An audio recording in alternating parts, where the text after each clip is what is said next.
Friends, today's query is regarding again input service distributors point. Last session में या last recording I think अगर आपने refer किया हो वहाँ पे हमने आईएसडी का कंसेप्ट डिस्कस कर लिया था, इनपुट सर्विस डिस्ट्रीब्यूटर। आज का जो रिकॉर्डिंग है उसमें हम ये डिस्कस करेंगे कि अब ये आईएसडी एक्चुअली कैसे क्रेडिट को डिस्ट्रीब्यूट करता है या आईएसडी का कैलकुलेशन कैसे रहेगा। तो फ्रेंड्स, हमने लास्ट सेशन में, ये लास्ट रिकॉर्डिंग में ऑलरेडी एक एग्जांपल ले लिया था कि मान लो कि हमारा एक फैक्ट्री है अहमदाबाद में, दूसरा फैक्ट्री है मुंबई में। So there is one factory in Ahmedabad which is separately registered, another factory in Mumbai which is separately registered, and since they are separately registered they are called as two separate units. भले एक company के under है but practically हम उसे दो units बोलेंगे। More important, इसके अलावा हमारा एक मार्केटिंग ऑफिस है, एक एडमिनिस्ट्रेटिव ऑफिस है, एक रजिस्टर्ड ऑफिस है जो लोकेटेड है समवेयर इन दिल्ली। सो ये जो दिल्ली ऑफिस है वो मार्केटिंग का काम देखता है, एडमिनिस्ट्रेटिव वर्क देखता है और रजिस्टर्ड ऑफिस है। उसके अलावा दो फैक्ट्री है, एक अहमदाबाद में एक मुंबई में है। सो मान लीजिए कि सेल्स प्रमोशन एक्टिविटीज़ होंगे, मान लीजिए मार्केटिंग का वर्क होगा। ये बहुत सारे ऐसे एक्सपेंसेस है जो administrative office, marketing office Delhi करने वाला है, जबकि वो को रिलेट करता है to various goods that we manufacture in Ahmedabad and Mumbai. So Ahmedabad और मुंबई यूनिट पे वो क्रेडिट डिस्ट्रीब्यूट करने के लिए हम लोग अपनी दिल्ली ऑफिस को आईएसडी कैटेगरी में रजिस्टर करवाएंगे और वहाँ से पूरा का पूरा क्रेडिट वो दिल्ली यूनिट अहमदाबाद और मुंबई ट्रांसफ़र करेगा। आज का जो सेशन रहेगा उसमें हम यही डिस्कस करेंगे कि अब ये कैलकुलेशन, अब ये एक्चुअल ट्रांसफर्स होंगे कैसे। तो यहाँ पे तीन अलग अलग कंपोनेंट्स हैं जो हमें डिस्कस करने हैं। नंबर वन, जो क्रेडिट डिस्ट्रीब्यूशन होगा उसका रेशियो क्या होगा। नंबर टू, जब हम ये डिस्ट्रीब्यूट करने बैठेंगे तो हम लोग जो रेशियो लेंगे वो कौन से ईयर या कौन से क्वार्टर के बेस रहेगा। और नंबर थ्री, क्रेडिट सीजीएसटी का कैसे डिस्ट्रीब्यूट होगा, एसजीएसटी का कैसे डिस्ट्रीब्यूट होगा और आईजीएसटी का कैसे डिस्ट्रीब्यूट होगा। ये तीन पॉइंट्स हमें डिस्कस करने हैं। Number one, what will be the ratio for distribution. Number two, for deciding the ratio, how do we consider the turnovers and other thing. And number three, for distributing the credit, what do we understand as credit of CGST, SGST and IGST, बराबर। So first point की अगर हम बात करें तो credit distribution होगा कौन से रेशियो में, कौन से प्रपोर्शन में। तो हमें सबसे पहले ये बोला गया है फ्रेंड्स कि अगर जो क्रेडिट हम डिस्ट्रीब्यूट करना चाहते हैं, क्या वो कोई पर्टिकुलर एक यूनिट के रिलेटेड है या एक से ज़्यादा यूनिट के रिलेटेड है। अगर वो पर्टिकुलरली एक ही यूनिट के रिलेटेड है तो पूरा का पूरा क्रेडिट उसी यूनिट पर डिस्ट्रीब्यूट हो जाएगा। बट अगर वो एक से ज़्यादा यूनिट के रिलेटेड है तो उस सिनेरियो में हम डिस्ट्रीब्यूशन करेंगे बेस्ड ऑन द टर्नओवर। समझाता हूँ मैं फ्रेंड्स। मान लो कि अहमदाबाद और मुंबई दोनों में हम सेम गुड्स बनाते हैं। अहमदाबाद और मुंबई अगर दोनों में हम सेम प्रोडक्ट बना रहे हैं तो पहला क्वेश्चन ये आएगा कि जो एडवर्टाइजमेंट वर्क या जो सेल्स प्रमोशन वर्क हम अंडरटेक कर रहे हैं, क्या वो खाली अहमदाबाद ज्यूरिसडिक्शन के अंदर ही है या वो ऑल ओवर इंडिया के रिलेटेड है। मान लीजिए कि अगर वो खाली अहमदाबाद ज्यूरिसडिक्शन के ही अंदर है तो उस सिनेरियो में होगा क्या। मान लीजिए कि हम अहमदाबाद के कोई मैगजीन में एडवर्टाइजमेंट दे रहे हैं, या फिर मान लीजिए कि हम लोग अहमदाबाद में ही कोई पर्टिकुलर जोन के अंदर या कोई पर्टिकुलर एरिया के अंदर सेल्स प्रमोशन एक्टिविटी कंडक्ट कर रहे हैं। तो फ्रेंड्स, उस सिनेरियो में जो कंपनी हमें सर्विस दे रहा है in relation to this advertisement, in relation to this service, वो ऑब्वियसली खाली अहमदाबाद यूनिट को ही कोरिलेट कर रहा है, वो मुंबई यूनिट को कोरिलेट नहीं करेगा। तो फ्रेंड्स, उस सिनेरियो में हमारा क्राइटेरिया बहुत क्लियर रहेगा कि भले वो मार्केटिंग कंपनी, भले वो एडवर्टाइजमेंट कंपनी हमारे दिल्ली ऑफिस को सर्विस दे रहा है, बट दिल्ली ऑफिस से जितना भी क्रेडिट डिस्ट्रीब्यूट होगा वो पूरा का पूरा क्रेडिट खाली अहमदाबाद यूनिट पे ही जाने वाला है। एक भी रुपए का क्रेडिट मुंबई यूनिट को जाने वाला नहीं है। तो वापस बता देता हूँ, अगर कोई सर्विस जिसकी क्रेडिट हम डिस्ट्रीब्यूट करना चाहते हैं वो एक पर्टिकुलर यूनिट को ही कोरिलेट कर रहा है तो पूरा का पूरा क्रेडिट उस पर्टिकुलर यूनिट पे ही जाने वाला है, वो एक से ज़्यादा यूनिट पे जाने वाला नहीं है। जैसे कि मान लो कि अहमदाबाद फैक्ट्री के अंदर हम लोग क्वालिटी कंट्रोल सर्विस कंडक्ट कर रहे हैं, तो ऑब्वियसली जो कंपनी हमें ये क्वालिटी कंट्रोल के रिलेटेड काम देगा उसका पूरा का पूरा क्रेडिट हम लोग खाली अहमदाबाद यूनिट में ही डिस्ट्रीब्यूट करेंगे, हम लोग कोई और जगह पे ट्रांसफ़र नहीं करेंगे।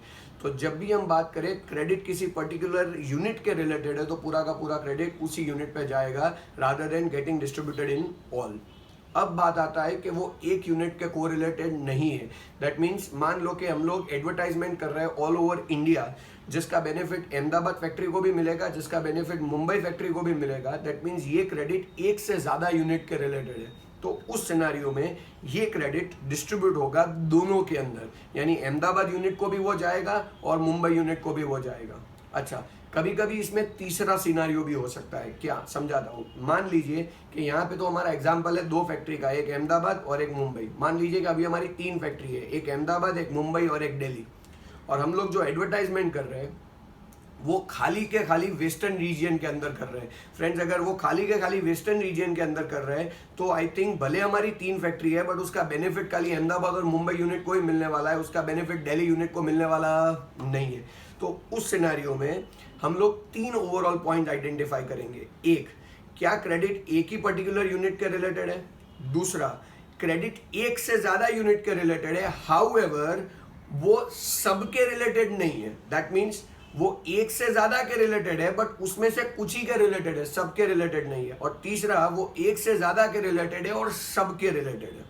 ये तीनों पॉइंट आइडेंटिफाई करने हैं। मान लीजिए कि खाली अहमदाबाद के रिलेटेड है, मान लीजिए कि अहमदाबाद और मुंबई के रिलेटेड है, और मान लीजिए कि सबके अहमदाबाद, मुंबई और दिल्ली सबके रिलेटेड है। अगर वो खाली अहमदाबाद के रिलेटेड है तो वो अहमदाबाद जाएगा, अगर वो अहमदाबाद मुंबई के रिलेटेड है तो वो अहमदाबाद मुंबई में जाएगा, और अगर वो अहमदाबाद मुंबई और दिल्ली यानी सबके रिलेटेड है तो सबके अंदर डिस्ट्रीब्यूट होगा।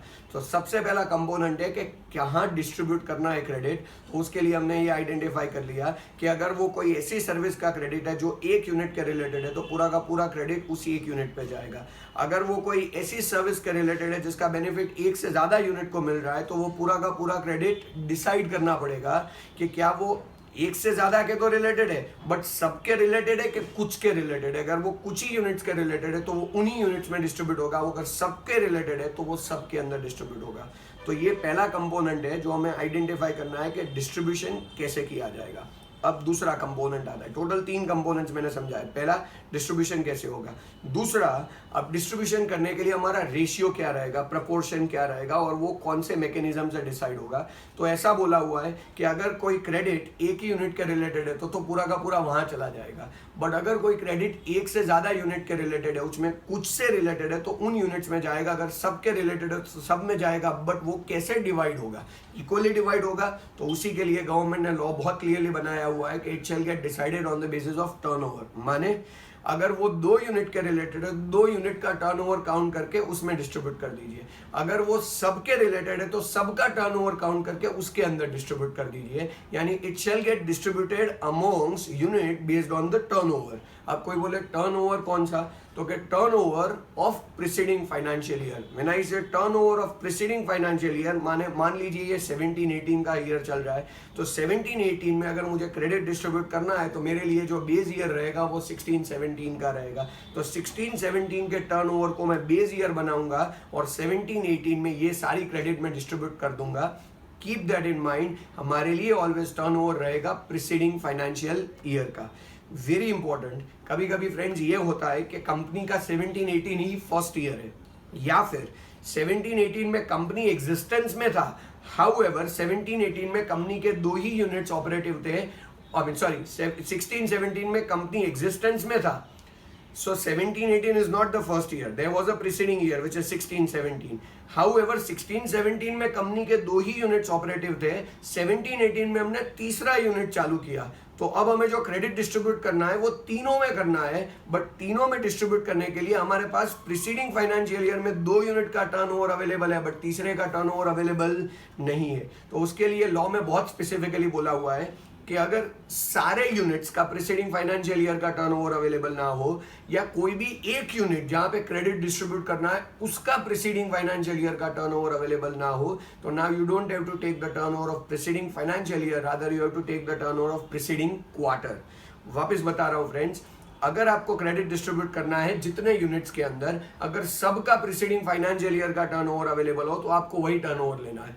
बट अगर सबका प्रीसीडिंग फाइनेंशियल ईयर का टर्नओवर ना हो, या किसी एक का प्रीसीडिंग फाइनेंशियल ईयर का टर्नओवर ना हो, तो उस सिनेरियो में क्रेडिट डिस्ट्रीब्यूट करने के लिए आपको अब प्रीसीडिंग क्वार्टर का टर्नओवर लेना पड़ेगा। कोई बोले कौन सा प्रीसीडिंग क्वार्टर, वो प्रीसीडिंग क्वार्टर जिसमें उन सब का टर्नओवर अवेलेबल हो जाए। यानी मान लीजिए कि अगर मैं जनवरी में क्रेडिट डिस्ट्रीब्यूट करने बैठा हूं तो मुझे ये चेक करना है कि अक्टूबर दिसंबर का प्रीसीडिंग क्वार्टर का सब यूनिट्स का टर्नओवर अवेलेबल है, तो मुझे वो क्वार्टर लेना है। अच्छा, मान लीजिए अक्टूबर दिसंबर में सारे यूनिट्स का टर्नओवर अवेलेबल नहीं है, तो उस सिनेरियो में मुझे ये चेक करना है कि क्या जुलाई सितंबर का सारे प्रीसीडिंग यूनिट जुलाई सितंबर के मंथ में, क्वार्टर में सारे यूनिट्स का टर्नओवर अवेलेबल है, तो मुझे वो बेस बना देना है।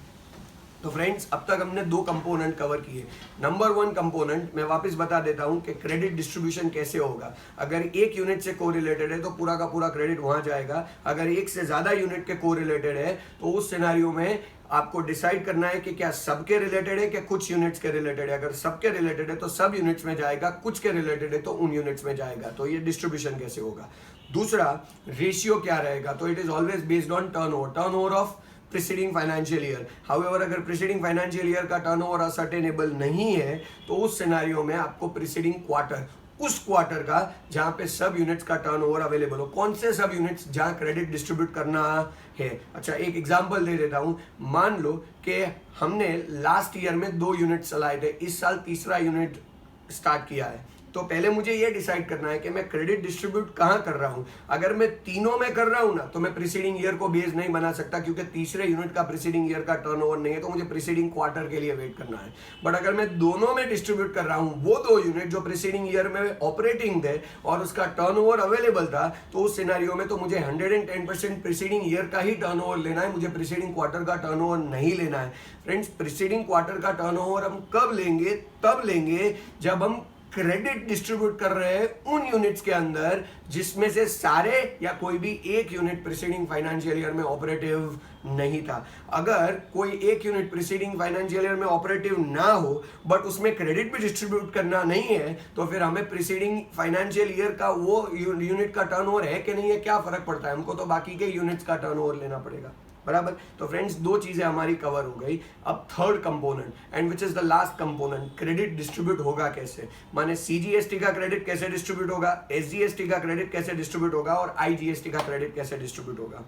एग्जाम्पल के तौर पे मान लीजिए कि अगर जो दिल्ली यूनिट है जो क्रेडिट डिस्ट्रीब्यूट करने बैठा है, मार्केटिंग कंपनी जो क्रेडिट डिस्ट्रीब्यूट करने बैठा है, उसको जो सर्विस दिया गया है वो कहां से दिया गया है और उसके ऊपर कौन सा टैक्स चार्ज है। अगर कोई दिल्ली से ही दिल्ली मार्केटिंग कंपनी को अगर सर्विस देगा तो 110% उस पर सीजीएसटी या एसजीएसटी चार्ज होने वाला है। अच्छा, अगर कोई अदर स्टेट वाला दिल्ली मार्केटिंग कंपनी को सर्विस देगा तो उसमें आईजीएसटी चार्ज होने वाला है। तो अब ऐसा होगा कि दिल्ली यूनिट के पास सीजीएसटी का भी क्रेडिट पड़ा होगा, एसजीएसटी का भी क्रेडिट पड़ा होगा और आईजीएसटी का भी क्रेडिट पड़ा होगा जो वो डिस्ट्रीब्यूट करने वाला है। तो वो डिस्ट्रीब्यूट कैसे किया जाएगा, तो पहले हम लोग ये एग्जाम्पल ले लेते हैं कि कौन सा क्रेडिट कैसे डिस्ट्रीब्यूट होगा। तो friend, law is very clear. IGST का क्रेडिट है वो ऑलवेज आईजीएसटी की तरह ही डिस्ट्रीब्यूट होगा। सीजीएसटी का क्रेडिट है तो it can be distributed as CGST और आईजीएसटी, और एसजीएसटी का क्रेडिट है तो it can be distributed as SGST और आईजीएसटी। वापस बता देता हूं फ्रेंड्स, अगर आईजीएसटी का क्रेडिट है तो वो ऑलवेज आईजीएसटी की तरह ही डिस्ट्रीब्यूट होगा। सीजीएसटी का क्रेडिट है तो it can be distributed as CGST और आईजीएसटी डिपेंडिंग ऑन सिचुएशन। क्या सिचुएशन समझा देता हूं मैं अभी। और अगर एसजीएसटी का क्रेडिट है तो it can be distributed as SGST और आईजीएसटी। अगेन कैसे, मैं एक्सप्लेन कर देता हूं। मान लीजिए कि अगर Delhi marketing unit credit distribute कर रहा है, वो जो क्रेडिट डिस्ट्रीब्यूट कर रहा है वो आईजीएसटी का क्रेडिट है।